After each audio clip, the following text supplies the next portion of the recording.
I was walking down the street at night after finishing my shift at a part-time job that I wasn't used to.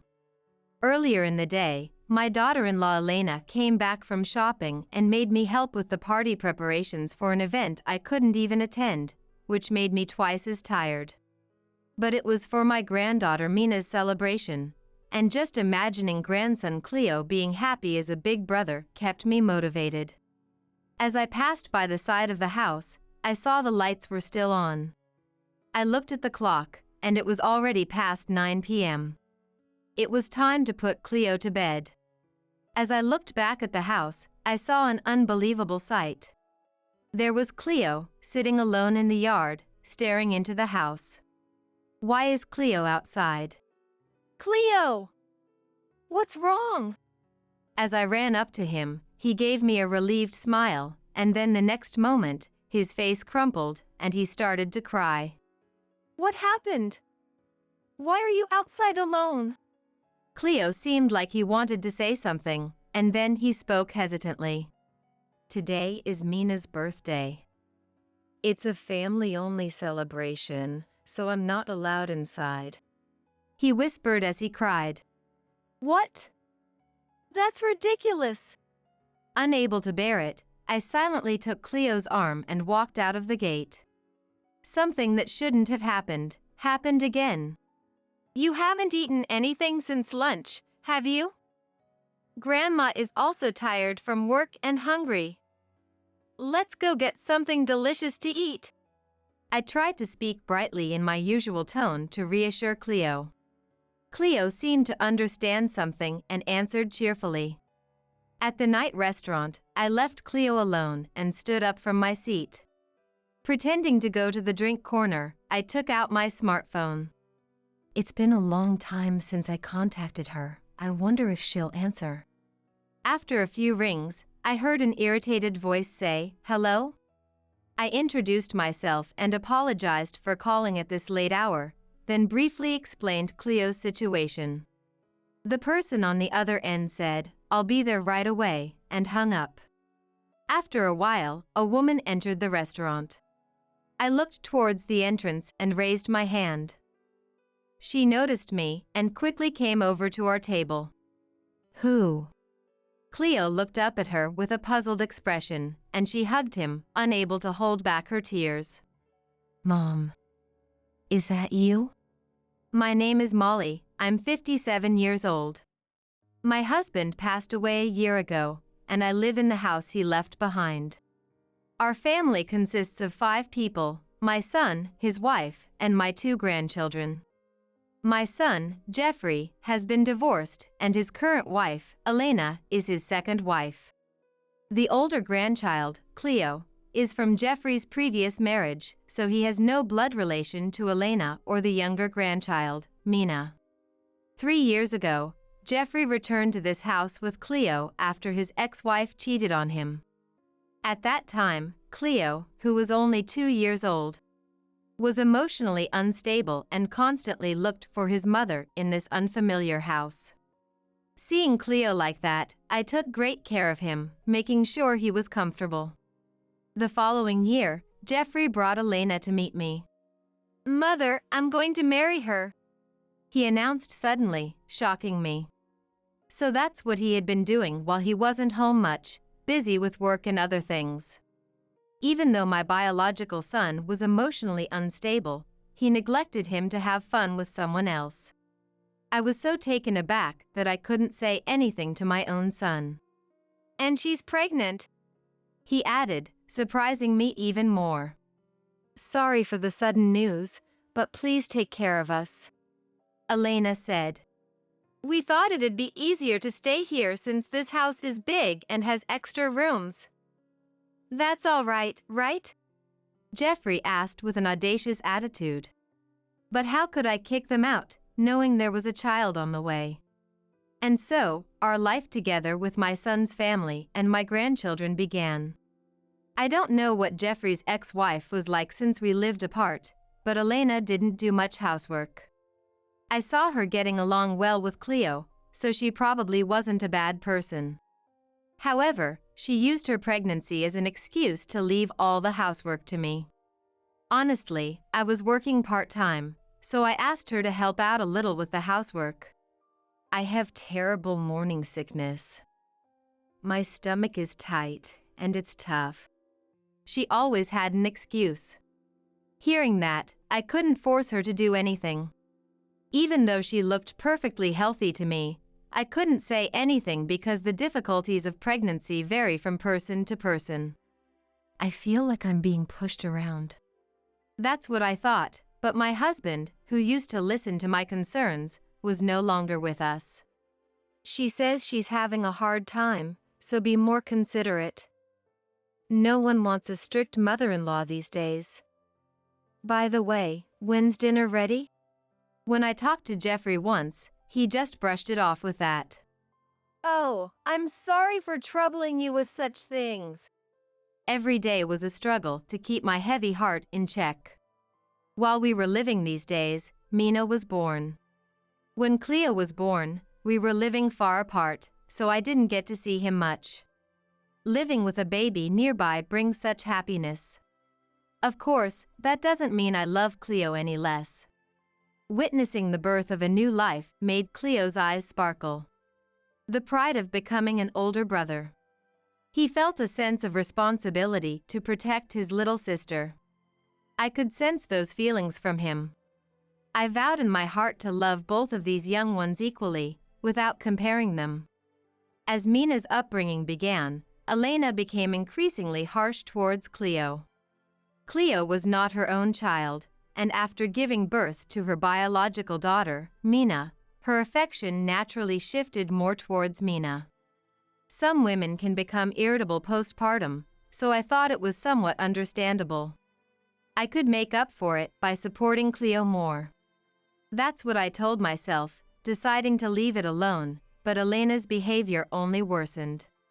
Even so, Cleo probably wanted to believe in the Elena who had been kind to him before. He would volunteer to help out and try to gain her favor. One day, when I returned home from my morning part-time job, I could hear Elena's yelling from outside. Why can't you even do this right? You've just made more work for me. It seemed she was scolding Cleo. When I went to check, I saw that Cleo had tried to make Mina's formula and had spilled the milk powder all over. Now. He's just a child, there's no need to get so angry. It's the thought that counts, right? I tried to calm Elena down. This is no place for you to talk. If you're going to that, instead clean that formula that's all over the floor. She snapped back. The feeling of being yelled at by a mother, even if she is not his biological mother, is indescribable for a child. Sadness, frustration, regret. Seeing Cleo with tears in his eyes, holding back all these emotions, filled me with pity. I'll clean this up, Cleo. You did your best. I hugged Cleo, comforting and calming him down, before cleaning up the milk powder that had scattered all over the floor. Mina, don't make clumsy mistakes like your brother. Your brother is completely useless. Elena said, looking down at us and then addressing Mina, who couldn't even understand her words yet. I struggled to contain my anger towards Elena, who ignored Cleo entirely. At dinner that evening, Cleo was nowhere to be seen, so I asked Elena. Where's Cleo? I don't know. Maybe he ran away because I scolded him. Elena responded nonchalantly. There's no way that's true. Cleo is only 4 years old. Where could he possibly run away to? Just then, Jeffrey came home. Jeffrey, I can't find Cleo anywhere. I said to him. He's a boy. Maybe he went to the park nearby. Anyway, Mina, I'm home. He replied, showing no concern. Even if he is a boy, it's already past 7 p.m. Even if he went to the park alone, wouldn't that worry him? While the two of them started eating the dinner I had prepared, I rushed outside. I searched the nearby park, the route to his kindergarten, and the supermarket we often go to. But Cleo was nowhere to be found. Maybe he's back home by now. I thought as I returned home and reached for the front door, but then I heard a metallic clanging sound coming from the yard. Our yard isn't very big, but we have a small garage. The sound seemed to be coming from there. No, it can't be. That's impossible. I approached the garage cautiously. I heard the sound of someone knocking on the door and a faint voice. Cleo! Is that you, Cleo? I flung the door open, and there was Cleo, sitting with his face swollen from crying, sobbing quietly. This is just too cruel. I picked Cleo up and rushed to the two people who were likely eating dinner. Seeing my furious face, they exchanged uneasy glances. What is the meaning of this? I demanded, still holding the softly crying Cleo. Well, I just found out from Elena. Jeffrey stammered. I shot him a sharp look before turning to Elena, who showed no remorse and said, It's Cleo's fault. He ruined Mina's milk. What are these two talking about? Do they lock a small child in the garage for a small mistake? How could they sit and eat dinner, pretending nothing happened after hearing that? I couldn't help but raise my voice. What are you saying? You're the one who made this little child try to prepare the milk. Even so, this is too much. Elena, don't you have any sense of responsibility as a mother? My outburst made Jeffrey intervene. Calm down, Mom. Elena is exhausted from taking care of Mina. Cut her some slack. If you knew about it, you're just as guilty. Locking a 4-year-old in a small, dark place like that. I couldn't finish my sentence. I did try to stop her, thinking it was too much. Jeffrey added defensively. Jeffrey seemed to be trying to place all the blame on Elena. Elena shot a glare at him. Before stopping her, you should have let Cleo out. Are you even his father? Facing the two who had fallen silent, I gave them one more warning. If something like this happens again, you'll both have to leave this house. But that's... Jeffrey stammered, while Elena, head bowed, refused to meet my gaze. Having said that much, I hoped this would never happen again. Ignoring the two, I took Cleo to the bath, gave him a reheated dinner, and tucked him into a warm bed. During all this, Cleo kept defending them. It was my fault, Grandma. I made Mom angry. It's not her fault. Dad just got home and was tired and hungry. The more he tried to protect them, the more it broke my heart. I resolved to keep a close eye on their actions from then on. Although the two never apologized, I was more concerned about Cleo's well-being. Despite what he had gone through, Cleo continued to be helpful around the house, never losing his smile. Whether it was my constant vigilance or genuine remorse, there were no further harsh incidents toward Cleo. Although Elena sometimes made Cleo do excessive chores and was occasionally harsh, Cleo would say, Grandma, I'm fine. I want to help Mom. And I love Mina. I'm the big brother, so I have to be responsible. With such earnestness, I couldn't bring myself to intervene. Interfering too much might worsen Elena's mood, potentially leading to more harsh treatment of Cleo. I wanted to avoid that at all costs. Despite my concerns, the two's treatment of Cleo gradually returned to how it was before Mina was born. Relief and peace returned to our household. I eventually felt at ease and resumed our usual routine. 2 months had passed since that dreadful incident. Life had been calm and peaceful. One day, my manager at the part-time job asked me to change my shift. Normally, I worked only in the mornings, but they couldn't find enough staff for the evening to closing shift. After Cleo's incident, I had reduced my working days. Being unable to refuse, I agreed to the shift change. Oh? Molly, aren't you going to your part-time job today? Noticing me at home during my usual working hours, Elena asked curiously.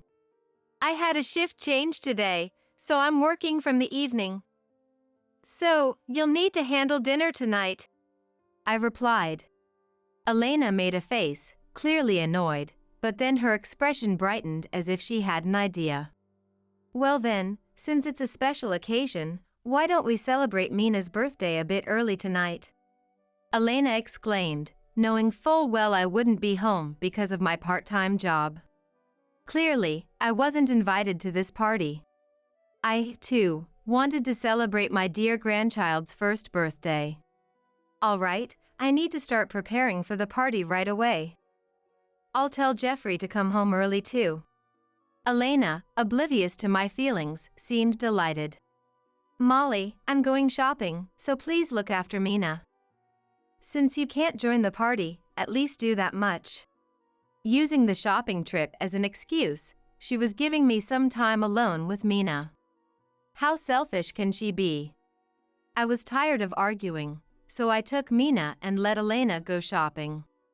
That night, after finishing my shift at an unusual time, I walked home along the dark streets. Having helped Elena with the party preparations, despite not being able to participate myself, had doubled my fatigue.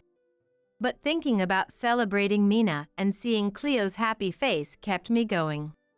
As I walked past the side of the house, I noticed the lights were still on. It was already past 9 p.m. I needed to tuck Cleo in soon. I hope they don't make me do the cleanup too, I thought.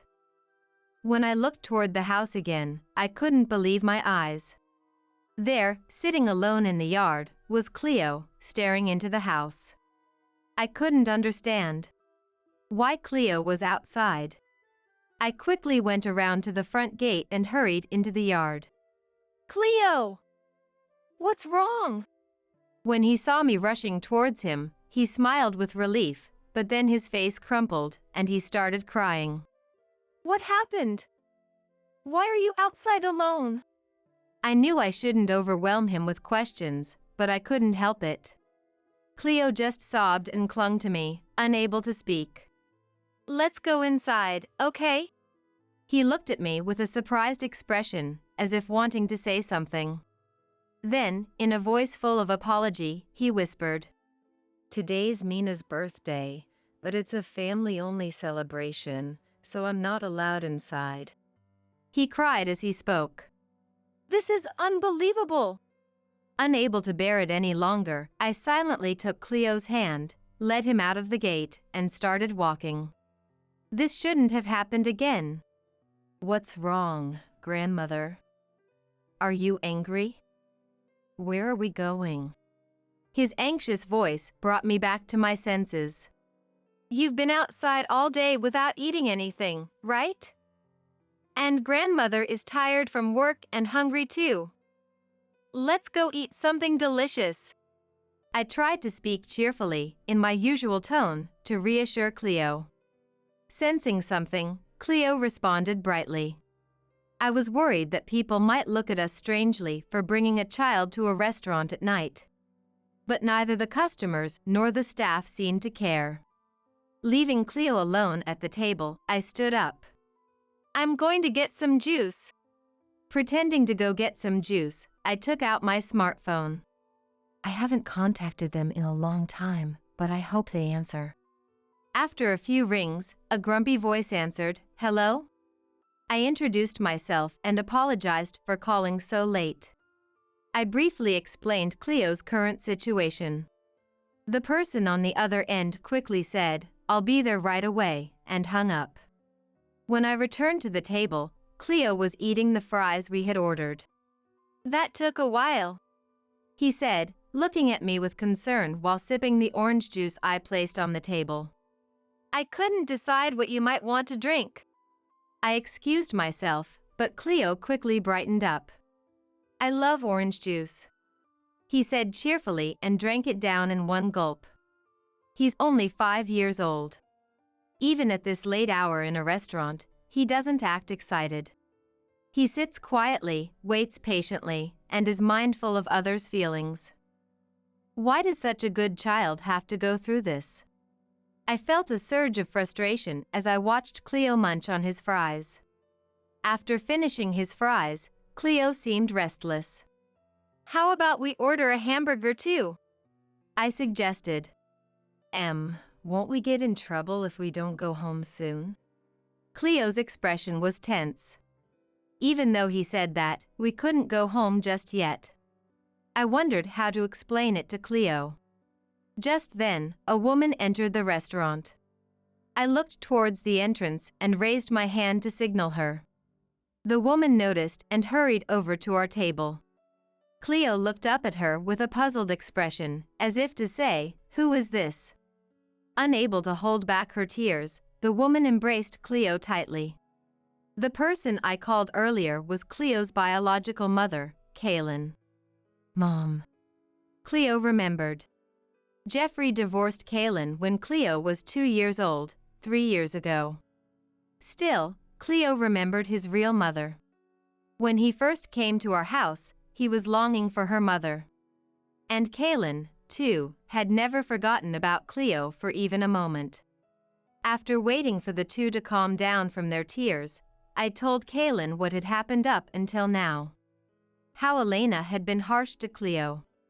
How Cleo had been locked in the garage after spilling formula. And today, how she was thrown out of Mina's birthday party, being told she wasn't family. I'm sorry. I should have watched her more carefully. No. Molly, it's not your fault. You protected Cleo all this time, didn't you? And you called me. I had heard from Jeffrey that Kaylin had an affair, which was why they divorced, so I hesitated to call her. But it seemed the truth was different from what I imagined. Because Kaylin is Cleo's real mother. I called you on such a simple thought, but was it a bother? I mean, do you have a new partner or family? I asked hesitantly. Then Kaylin raised her voice. No, I don't. I only ever wanted Cleo. What could this mean? When I told her the story I heard from Jeffrey about the divorce, Kaylin turned pale and began to speak. It was Jeffrey and that woman who had an affair. Looking sadly at Cleo, who had fallen asleep from exhaustion, Kaylin told me the truth. Jeffrey and Elena had started their relationship around the time Cleo was born. Then, suddenly, a man claiming to be a lawyer appeared in front of Kaylin. This man, claiming to be a lawyer, brought documents about Kaylin's affair and neglect of Cleo, talked about the divorce with Jeffrey, the compensation in the divorce trial, and the subsequent child support. Kaylin had no memory of such things, but had no one to rely on. She had lost her parents early and was completely alone. After marrying Jeffrey, she had become estranged from her friends. Being a housewife, she was always with baby Cleo, so even when she went out, her interactions with neighbors were just greetings. In such weak human relationships, it was difficult to gather evidence that she hadn't done anything. My vision darkened. You could have relied on me. But at that time, I was so shocked by Jeffrey's betrayal that I even doubted you, Molly. Kaylin confessed apologetically. I felt ashamed of my son's actions and hated myself for not keeping in closer contact with Kaylin at that time. I'm truly sorry. So, are you still paying that child support now? Yes. My parents left me a little money. Also, I reconnected with my previous workplace from before I got married. Somehow, I've been able to pay the child support without fail for Cleo's sake. I couldn't listen any longer. Unaware of any of this, I had been living peacefully with that couple. I don't know how to apologize enough. It's okay.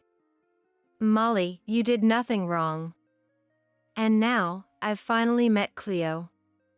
That alone made paying the child support worthwhile. Kaylin's expression was calm. By the way, Cleo's custody does belong to Jeffrey, but you haven't been seeing Cleo? I brought up what had been bothering me all this time. As expected, Kaylin's face darkened. Not even once since the divorce was finalized until today. She answered in a small voice. How could this be? I couldn't contain my emotions any longer. Kaylin, I've made up my mind. Cleo's parents aren't those two. It's only you. I won't let them take Cleo away from you again. Kaylin looked at me in surprise. Then, as if strongly agreeing with my determination, she nodded firmly. The truth is, I haven't been doing nothing either. Kaylin said that she had already hired a lawyer and was moving to claim the child support that was fraudulently demanded in compensation for the divorce trial from Jeffrey and Elena.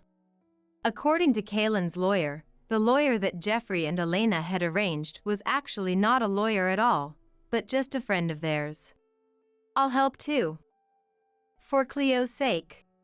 Thus, in the middle of the night at a restaurant, Kaylin and I teamed up. For the next 3 months, I pretended everything was normal, going about my daily life. Of course, I was extremely careful to ensure Cleo wasn't harmed. One day, Kaylin and her lawyer came to our house. The two were startled and flustered, but I calmed them down and had them take a seat. And what is your business today? Jeffrey looked puzzled, while Elena put on a brave front. We're here today to discuss the compensation for the divorce trial with you and Jeffrey, and to negotiate for Cleo's custody. Kaylin responded calmly, not backing down. Compensation for the divorce trial. That must be about Kaylin, right? Jeffrey told me all about it. Elena said, mocking her ex-wife. Of course, he would have said so, since you were Jeffrey's affair partner. What a ridiculous accusation. I met Jeffrey after he divorced you. Jeffrey just sat there silently, listening to the exchange between his ex-wife and his current wife. Now, both of you. Let's first hear what the lawyer has to say. Knowing everything but pretending to know nothing, I subtly guided the conversation to Kaylin's turn.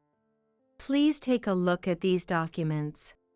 The lawyer spread out the report prepared by the fake lawyer that Elena and Jeffrey had arranged. This is the report handed over by Jeffrey's lawyer when Jeffrey and Kaylin got divorced. How can something from so long ago be used as evidence? Elena was visibly flustered. What about it? I hired a proper lawyer. As Jeffrey tried to support Elena, Kaylin's lawyer cut in, almost interrupting him. Is that really a lawyer? Which law firm is he from? Ignoring the stammering Jeffrey, the lawyer continued. As a fellow lawyer, I must say this report lacks credibility. The photographic evidence is clearly fabricated, and the testimonies regarding Kaylin's alleged neglect are too vague. But that evidence was enough to make this woman divorce Jeffrey. Elena desperately argued. Indeed, Kaylin did comply and get divorced at the time. However, the demanded child support was excessively high. And despite paying child support properly, she hasn't been allowed to see her child even once, has she? That's because Cleo didn't want to see her. No way. I screamed internally. After the divorce, when Cleo came to us, how much did she long for her mother? I began to tremble with anger. Even so, she did neglect her child, right? The testimony was taken, even if it's vague. Elena, regaining some of her composure, argued. Would you like to see the child care diary I kept at the time? Kaylin took out a notebook. It was an ordinary, well-worn B5 size notebook. The cover read Cleo's child care diary. That can be written at any time after the fact. However, as Kaylin silently showed the contents of the notebook, the color drained from Elena's face. It was filled with detailed records of Cleo's feedings, diaper changes, and sleep times, down to the date, day of the week, and time. At the end of each day, there was a brief diary entry from Kaylin. Messages to Cleo could also be seen in the empty spaces. Elena, raising a 1-year-old Mina, should understand. Could someone who neglected their child write such a detailed childcare diary? Elena was at a loss for words. Seeing Elena's reaction, Jeffrey looked utterly confused. He probably couldn't understand, having never properly participated in childcare. In this diary, there are also entries regarding Jeffrey's actions. My actions. Jeffrey was already exhausted. It mentions when you said you were working late or going on business trips. Kaylin added with a tone implying that Jeffrey knew exactly what she was talking about. You can't expose an affair with just a diary. Elena's point was valid. A diary alone wouldn't serve as proof. That's the part that took some effort. Elena looked triumphantly at Kaylin, but then began to look uneasy as if she had remembered something. I kept Jeffrey's credit card statements. After we divorced, I found them tucked away in our household account book. Neither Elena nor Jeffrey seemed willing to argue. On the days mentioned in the diary when Jeffrey claimed to be on a business trip, the credit card statements show charges from a hot spring inn. Ignoring the silent pair, Kaylin continued.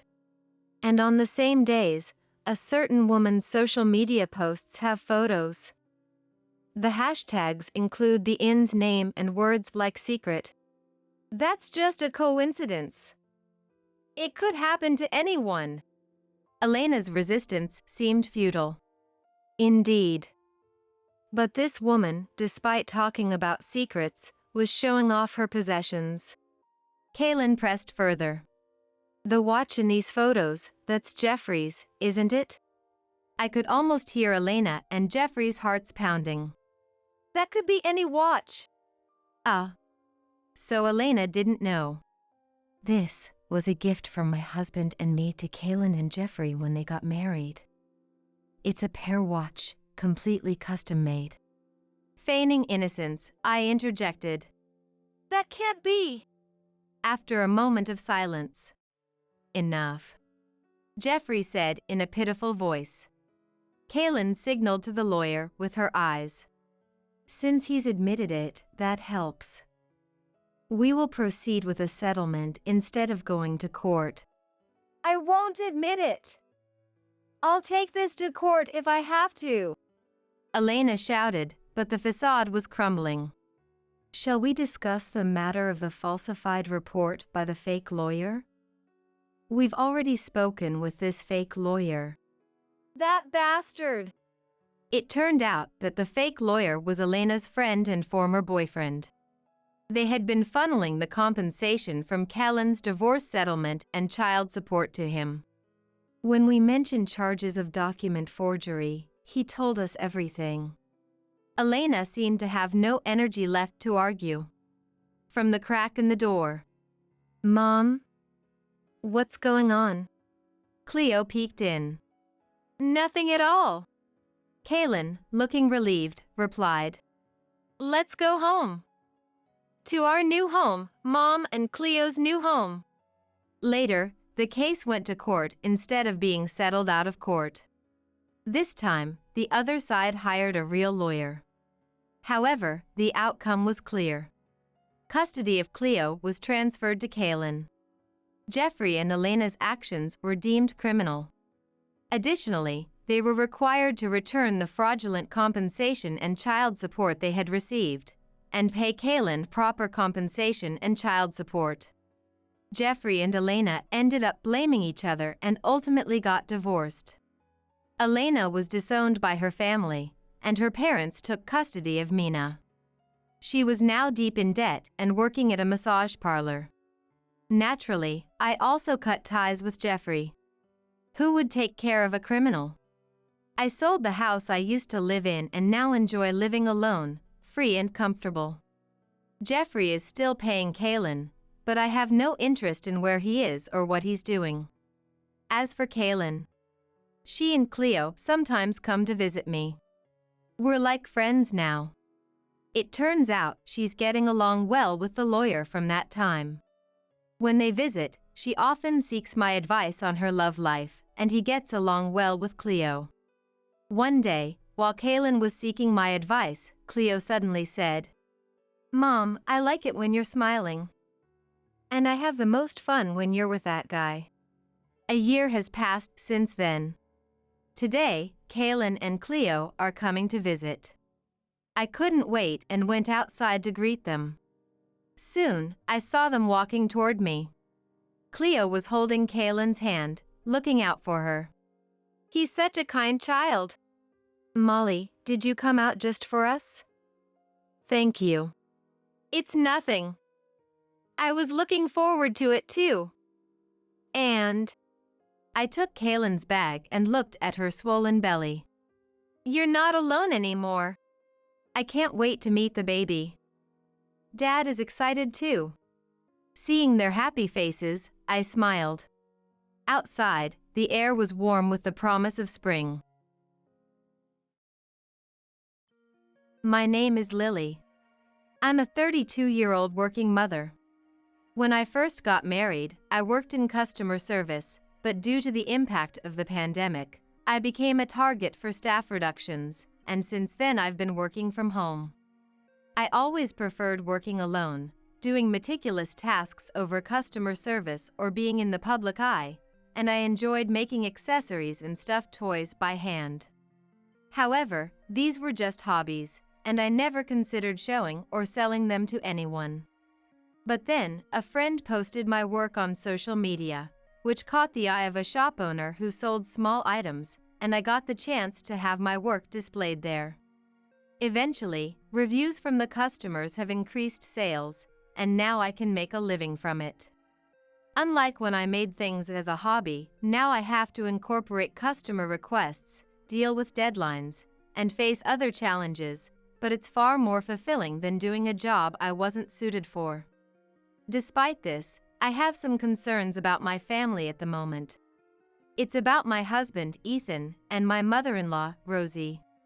Ethan was a salaryman, but after I started working from home and my business took off, he was influenced by it and suddenly quit his job one day.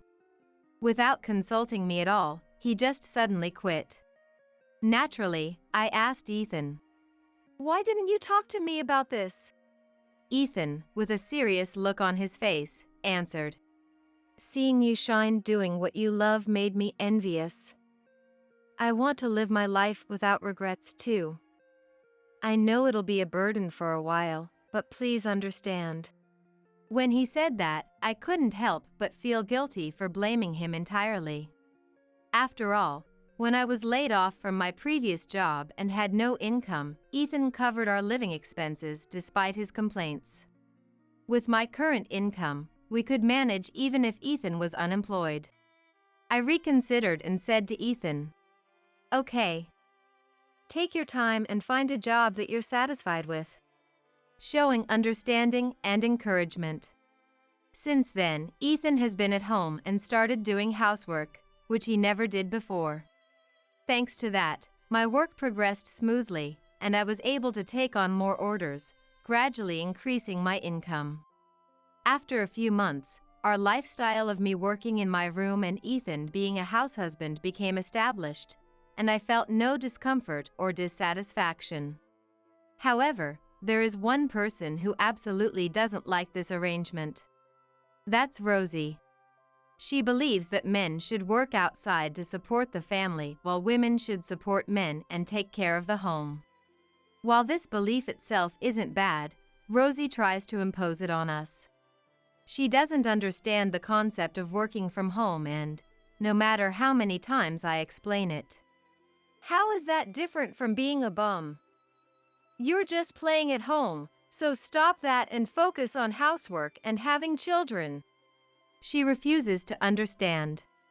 Even when I explained Ethan's current situation and that we wouldn't be able to live without my income, she just one-sidedly said, Ethan has always been smart and capable, so he'll find a better paying job soon. It's your duty as his wife to support him to do that, but instead, you're getting a big head with this hobby like work and keeping Ethan trapped at home. It's your fault Ethan can't work. It's tough to focus on work when she says such things over the phone or visits unannounced. When I complained to Ethan, he just said, "She's from an older generation, so try to manage until I find a job," and didn't intervene. Even though I have no complaints about our current lifestyle, the stress from Rosie is building up, and I worry it might explode one day. Before doing anything else, I wanted to find a solution. As I thought about it, I began to worry about the future. What was Ethan thinking? Looking at Ethan now, it didn't seem like he was job hunting, and I wondered if this situation would continue indefinitely. But if I told him to find a job quickly, it might hurt his pride and lead to a fight. I couldn't say anything because I felt guilty about having an income and leaving the housework to Ethan. Then one day, Ethan said, "I found a job. I finally found a job I want to do for the rest of my life," Ethan said with shining eyes. Seeing that expression for the first time in a while made me happy too, so I asked what kind of job it was. Ethan replied, "A web writer." I was surprised and a doubt arose in me. "A writer? Can you really become one that easy?" Ethan had previously worked in sales, and I had never heard that he was good at writing. I had never heard of him having any connections in publishing or related fields. I had seen on TV that it was a popular job among stay-at-home moms recently, but I also knew that it took a long time to make a living unless you were a true professional. "It'll be fine. It seems tough at first, but once I get more projects, I'll start earning quickly. Like you, I'll be working from home, and being a writer sounds cool, doesn't it?" Ignoring my worries, Ethan was happily talking about the job. "Did you choose that job just because it sounds cool?" Ethan showed a displeased expression at my question. "So what? The reason doesn't matter. You started because you liked it too, right?" Well, that's true, but...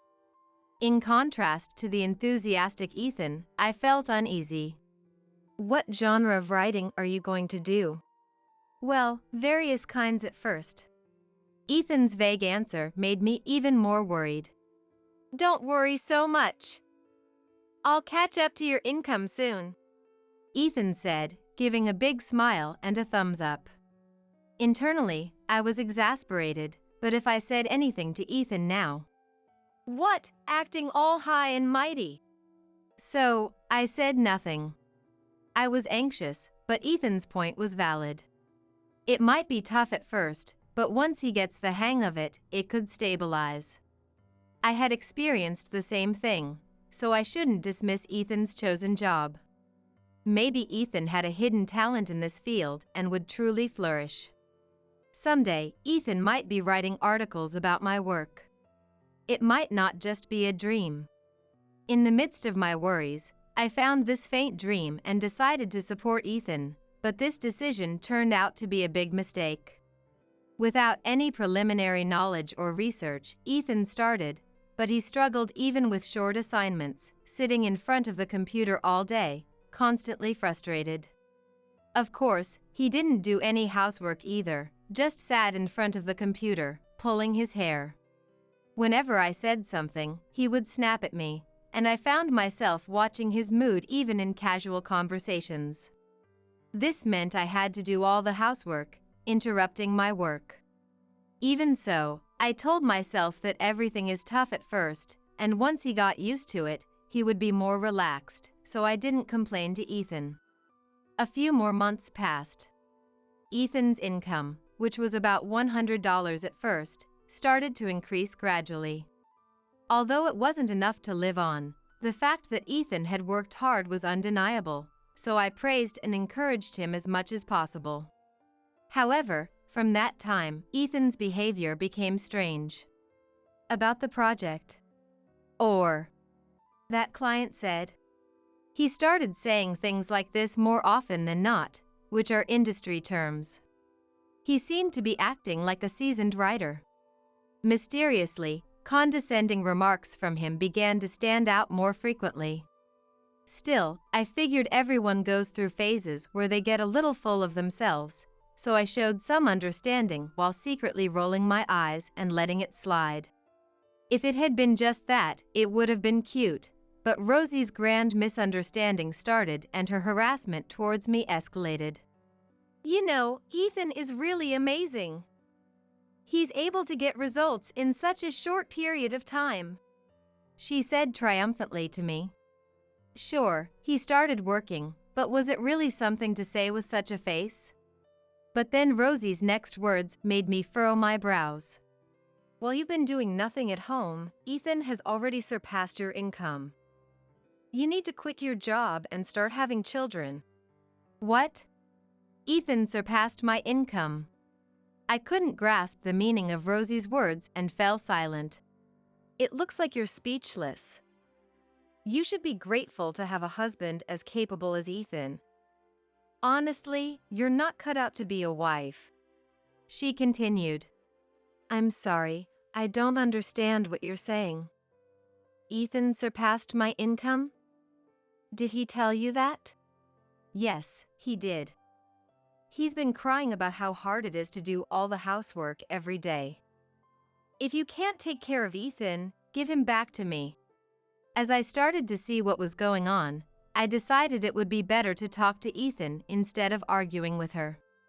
I nodded appropriately, gently ushered Rosie out, and waited for Ethan to come home.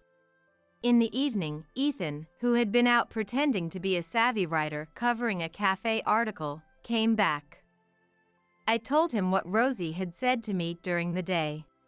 What have you been telling Rosie? She seems to be really misunderstanding things. When I said that, Ethan started to panic. I'm not sure. Maybe I didn't explain it well? Seeing Ethan's reaction, I was convinced he was lying. You don't have to tell the whole truth, but it's hard for me when you make it sound like everything is my fault. Rosie hasn't liked me from the start, and I want you to clear up this misunderstanding. When I said this, Ethan's eyes suddenly flashed with anger, as if he felt accused. Shut up. Men have pride, you know. Can't you go along with a little lie? Sorry. Startled by Ethan's sudden shout, I apologized reflexively. But Ethan said, I'm feeling sick of this, and stormed out. When did Ethan become like this? He wasn't always this difficult. He used to be a bit childish, but he never had such temper tantrums. Is it my fault? Did he hate that I left the housework to him? Did my higher income hurt him? But even so, I can't just quit my job so easily, and things won't change overnight. What should I do? I couldn't sleep at all, and Ethan didn't come home that night.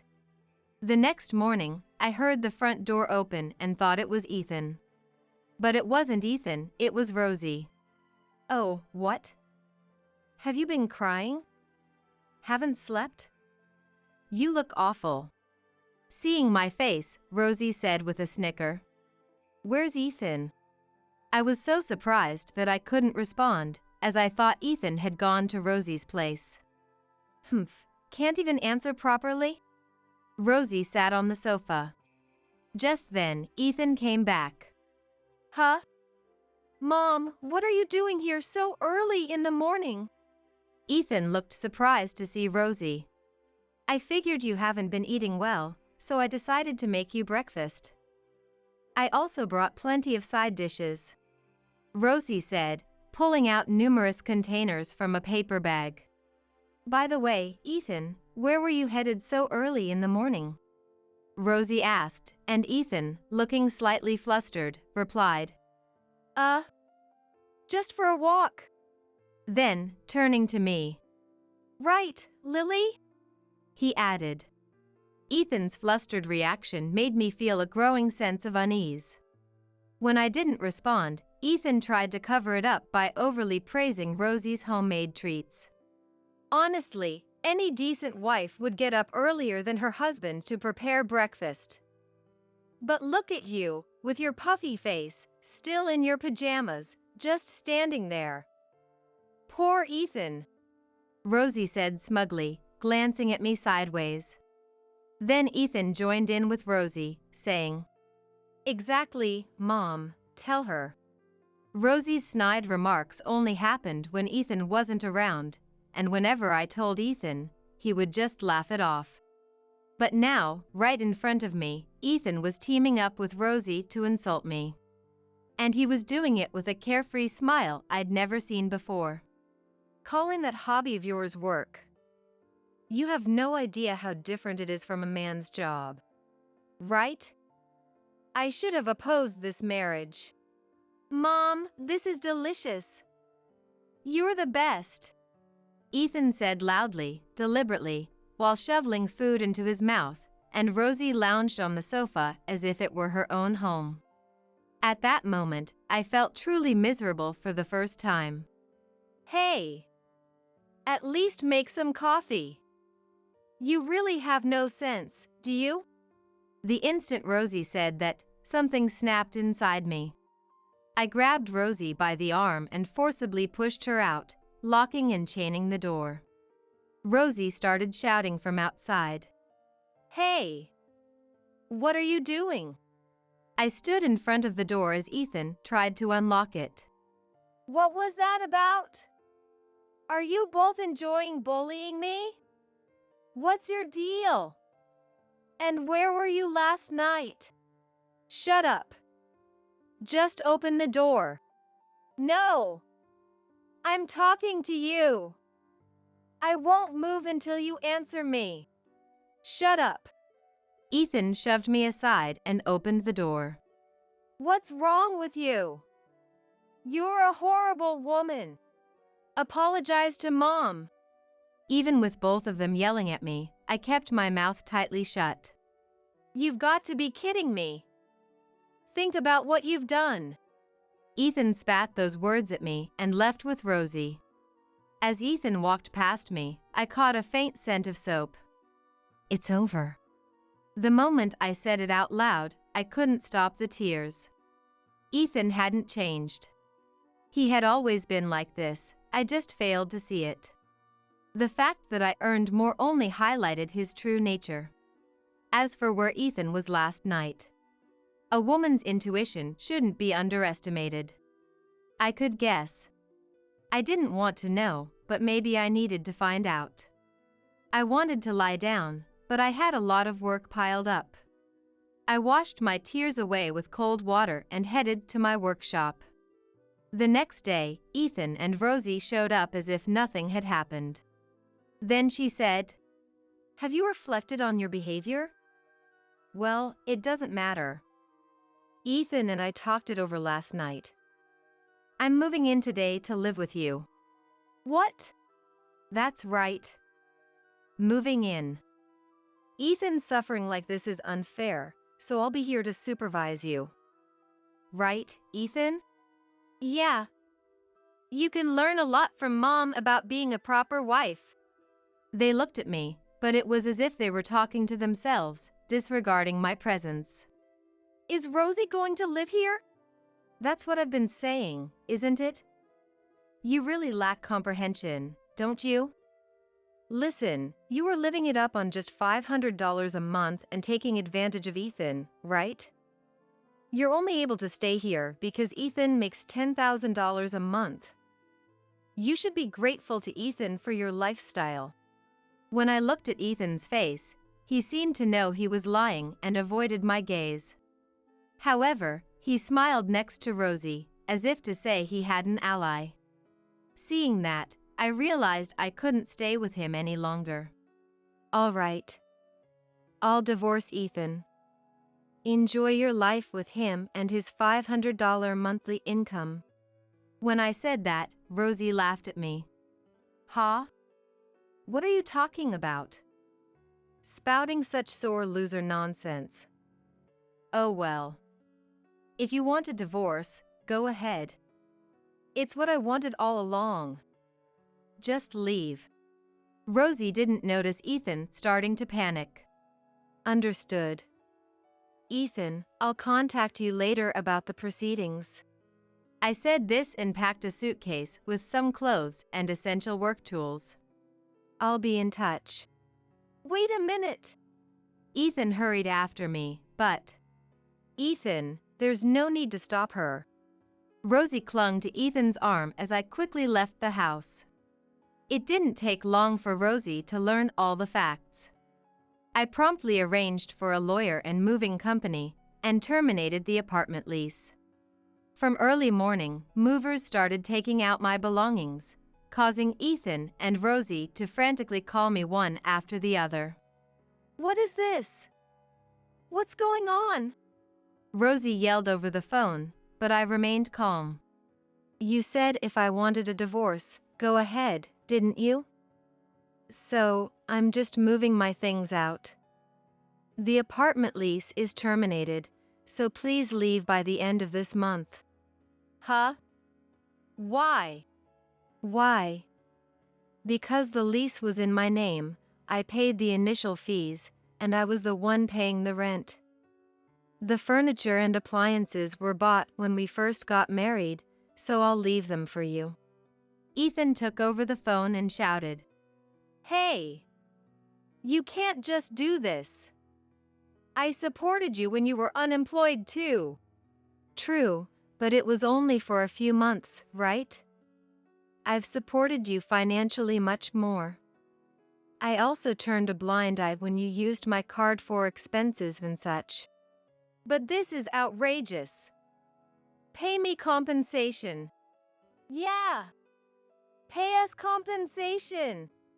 Rosie screamed beside Ethan, but thanks to my mental rehearsals over the past few days, I could speak smoothly. Compensation, you say? Did you think I wouldn't notice? I was aware of your affair. I have the evidence. At my words, Ethan fell silent for a moment, and the phone was handed back to Rosie. You, with your lack of feminine charm. An affair?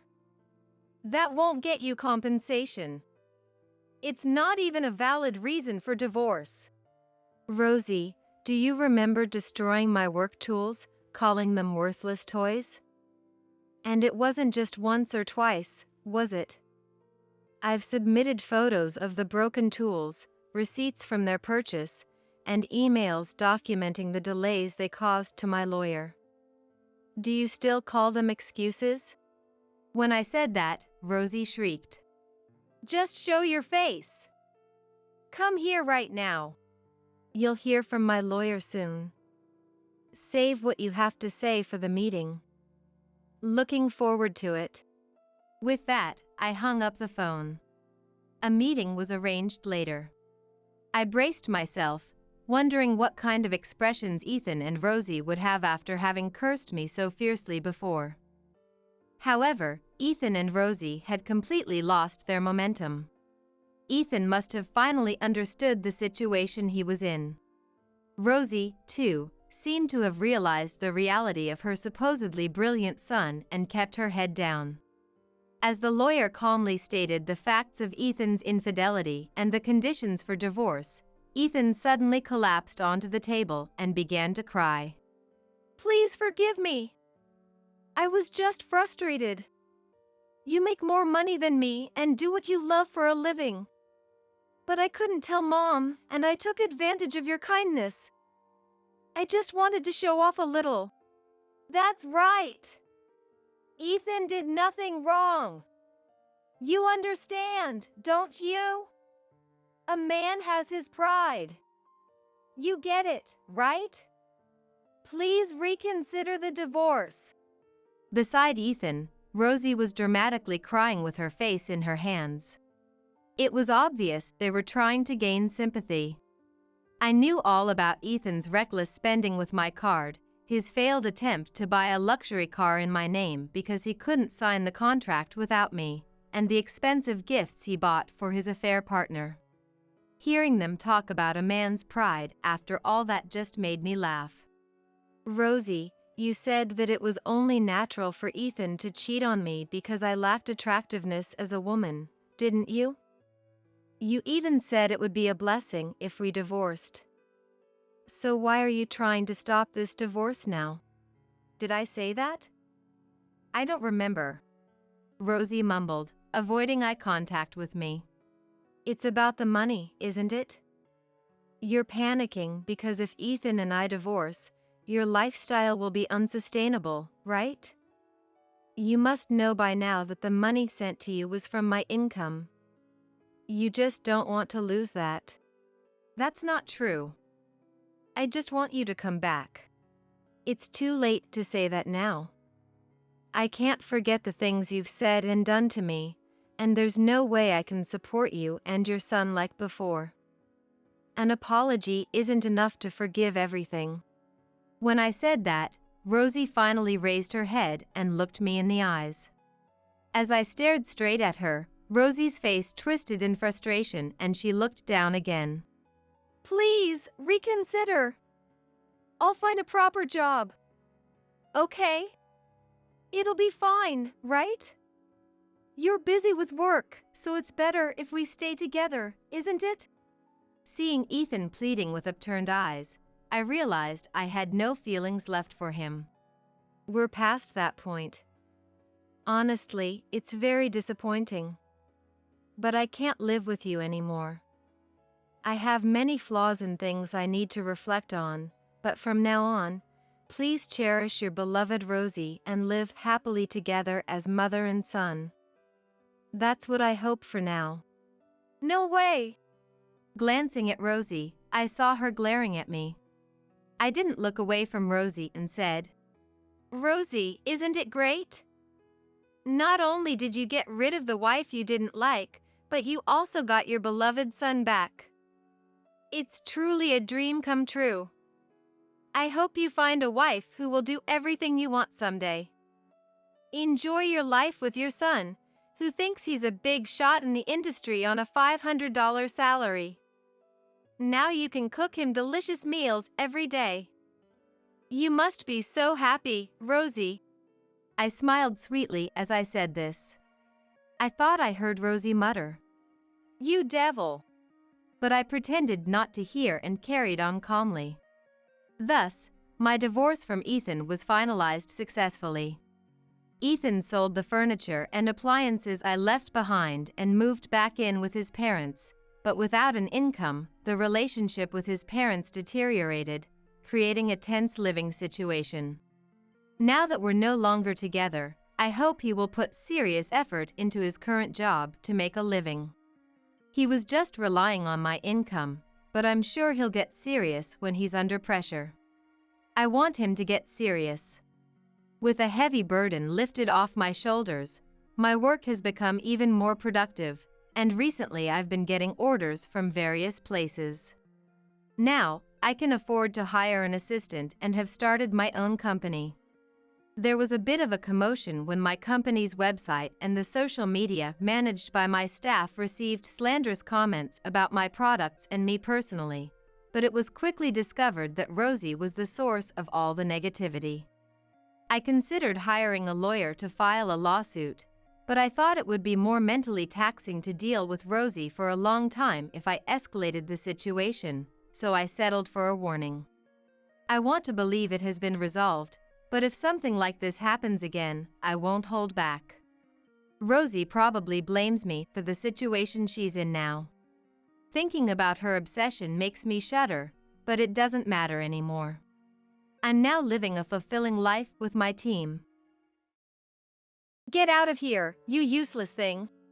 Even as I laid out all the evidence of John's infidelity on the table, his mother Emily just laughed triumphantly. Since I was the one who initiated the divorce, John should technically be the one getting dumped. Yet Emily, far from being apologetic, was rudely trying to kick me out. John, cornered, didn't say a word, his head bowed. I had no expectations left for Emily, who always saw me as an enemy and criticized everything I did, and for John, who not only tolerated but responded to her. I'm moving out today. Emily seemed to hate me, her son's wife, more than she was upset about her son's infidelity. She never tried to reconcile. I went ahead with my moving plans as scheduled, revealing a final secret at the last moment. It was my ultimate revenge against Emily, who mockingly saw me off, and John, who never answered when it mattered. I am Emma. I turned 34 this year. Just a normal housewife who married a sincere man and had an average happy life. We hadn't had kids yet. Children are a gift from heaven. John used to say, so I didn't think much of it. We were a normal couple, but there was one problem that troubled me. It was about Emily. Emily lived close to us. Whenever she showed up around dinner time, I'd be rushed to prepare a meal. Despite eating everything, she constantly complained about the quantity and seasoning of the food. I've come all this way. Don't you have the decency to serve me something nice? I'm sorry. Emily would come unannounced almost daily, and always say things like that. Despite my frustration with her remarks, I tried to avoid causing a scene. Moreover, Emily would often say, "When will you give me a grandchild?" She seemed to blame me. Perhaps because John is a year younger. Even though John and I agreed that children are a gift, Emily wouldn't listen when I explained. Are you just saying that because you're hiding some flaw in yourself? That's too much. No matter what I say, she just keeps nagging me. It's getting nowhere. What used to be a few visits a month became more frequent and longer, becoming nothing but a pain for me. She negates everything I do every day, and I'm just exhausted. Always like this, and it's not good for me or your mother. Please stop her coming over unannounced. What's the big deal? We're family. Emma should rely more on our parents. Rely on them? They do nothing but complain. It just means they have high expectations of you. No matter how much I try to explain to John. They mean well. That's all he says. Even when I express my displeasure about them coming over without notice. But we're family. He never takes my side. Neither my husband nor Emily tries to see things from my perspective. I realize I'm the only one on my side in this house, and I stop relying on John. Then, one day, as I was returning from shopping, heavier bags in hand than usual, my steps were heavy. Thinking about the possibility of Emily's visit, I bought extra groceries, and the thought of preparing dinner was a burden. Without realizing, I sighed. What's with the gloom? Emily? What? Is it inconvenient for you that it's me? I looked up to see Emily, apparently having been waiting in front of the house, glaring at me with her arms crossed. Caught off guard by her even earlier arrival, I involuntarily frowned. She noticed and, narrowing her eyes in displeasure, said, "Do you hate it so much when I come?"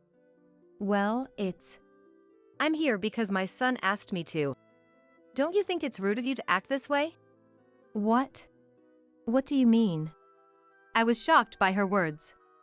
When I asked what she meant, she said, "Emma wants Mom to come over. John told her so." I was speechless with John, who, instead of listening to me, had done the exact opposite. "If you feel that way, you don't have to come over forcibly." Well, what an attitude for me. Acting as if it's harassment when you were the one who wanted it. I couldn't say outright that I hadn't said such a thing, and even if I claimed John was lying, she wouldn't believe me. So, I just stayed silent, saying nothing. Even when John came home for dinner, Emily kept up her constant complaints about me. Can you believe it? I go out of my way to visit, and she sighs at me. Mom, deep down Emma's really happy about it. That can't be true. If that were the case, why would she try to discourage me from coming? Even as Emily relayed John's fabricated story, John seemed unconcerned. Instead, he went along with her, making me out to be the bad fellow. I'll talk to Emma later. Mom, just come over whenever you like, as usual. You're so kind. This wonderful son is wasted on Emma. Showing a little gratitude wouldn't hurt, you know. She looked satisfied as John saw her off with the words she wanted to hear. She said to me, John is a good person. Be grateful. After the door closed, I glared at John. What was all that about earlier? What do you mean? Not I'll talk to her later. I've been saying it for a while now. I'm troubled by Emily's sudden visits. John, feigning ignorance, was met with all the frustration I had been holding back. I couldn't stand him siding with Emily, making me look foolish, not even speaking up for me. And what's this about me being secretly happy when Emily comes? Who said that? What's the big deal? Mom's visits are helping you out, right? Helping me out how? Both of you mocking me while waiting for a meal to be served. What part of that is helpful? So you're saying you want Mom to never come again? That's rude. She's coming over thinking of you. The conversation with him, who didn't realize the absurdity of his statements and kept making nonsensical remarks, just ran in circles and got nowhere. Far from it, when confronted with the fact that he lied to Emily about me wanting her to visit, he justifies it as thinking it was for the best. Even though we're speaking English, I feel like nothing is getting through to John, and it's making my head spin. Why would you do something like this? Why would you say that? I became distrustful of John for deliberately making Emily come to our house. Our communication as a couple was non-existent, and I didn't know what to do, unable to trust him. While I was struggling with this alone, I stumbled upon something unbelievable. I'm going to get a part-time job. What? Why? If I'm home, I'll have to face Emily all the time. You don't understand, so I have no other choice. John looked unhappy with my decision, but I had no intention of backing down. Since I have no allies in this house, I decided to make sure I'm away as much as possible. As expected, John quickly gave Emily a spare key in preparation for my absences. It seemed John really wanted Emily to keep an eye on me, even persistently asking about my work hours. If I hadn't known, I would have been startled to see Emily waiting at the entrance, timing it to my return. As soon as I opened the door, there was Emily, arms crossed, looking right at me. I realized instantly that John must have informed her and sighed. Oh. Sighing at the sight of someone, how rude. You were called here by John, right? Hasn't he returned yet? Didn't you tell him you wanted me to come? What's with that attitude? I didn't call for you. If this had been the old me, I would have just swallowed my dissatisfaction. But now that I've realized even John is against me, I've lost all motivation to do so. It was long past the time John should have been home from work, but he still hadn't returned. Even so, Emily seemed displeased with me starting a part-time job. Don't use working as an excuse just because you can't have my grandchild. Please don't assume it's my fault we can't have children. There wasn't anything wrong in the tests. Who knows, maybe the tests just didn't show it. As usual, Emily was saying whatever she wanted in front of me. Even though I started a part-time job and began talking back, which only made Emily angrier, I didn't care what she thought anymore. The part-time job was more than just a way to not be at home. It started when I accidentally saw a woman's name in a notification on John's phone. Seeing that name, I understood everything. John was having Emily monitor me while he went off to cheat. He's probably not coming straight home now, but meeting her instead. I had a reason to be so sure. The name I saw belonged to his ex-girlfriend. I knew it through a mutual friend of ours, and Emily often compared me to her. Emily even bragged. We're still close. So, I clearly remembered her. From this person, there was a message with a heart. Thanks for Sunday. I want to see you again. He received a message with a heart emoji. Despite seeing that, I'm not so oblivious as to not notice anything. From the day I saw that, I decided to take revenge on the two of them. I planned to gather evidence using my own money. I could have used John's money, but I didn't want to rely on anything of his. Then, I found out I was pregnant. Although I hesitated, thinking the child was John's, the child was innocent. Confused, but thinking this way, I told John, and he said something hurtful. A child? Really? Yes, really. I've been to the doctor, there's no mistake. Is it really my child? What do you mean? Incredibly, upon hearing about my pregnancy, he doubted whether he was the father. How could he think I had the time for such things while being watched by Emily every day? Shocked and at a loss for words, John continued. You started a part-time job, right? Maybe you found some guy there. How dare he say that? Just because he's cheating doesn't mean I am too. I wanted to say that but held back and just said, enough. I cut off the conversation and turned my back. I had no more expectations of this man becoming a father. Even Emily, as usual, continued to make me do the housework despite knowing about my pregnancy. Don't even think about relying on John for housework just because you're pregnant. He would do anything even if I asked. While preparing meals, I endured her heartless words. John, seeing his wife like this, said nothing and just watched TV. I had endured it all this time because I was alone, but I couldn't take it anymore. This environment wasn't good for a child. Unable to bear it any longer, I secretly called my parents' house at night. I explained everything and asked for help for the sake of the baby in my belly. My brother Michael offered his support. I'm glad you told me. Thanks for relying on me. Leave the rest to your brother. I had feared they might be angry for not speaking up sooner. But instead of anger, my family offered me words of comfort. I had been so determined to show no weakness to anyone. The tears I had been holding back finally fell. With Michael's help, I prepared for my counterattack. In front of Emily, I demanded a divorce from John. I know you've been cheating all along. I want a divorce. That's troublesome. I won't divorce. What are you saying? Why resist after betraying me? I had thought John would easily agree to a divorce if his infidelity was exposed, but surprisingly, he was reluctant. I wondered if he still had feelings for me, but his words were again unreasonable. Because she can't do housework. His words filled me with anger.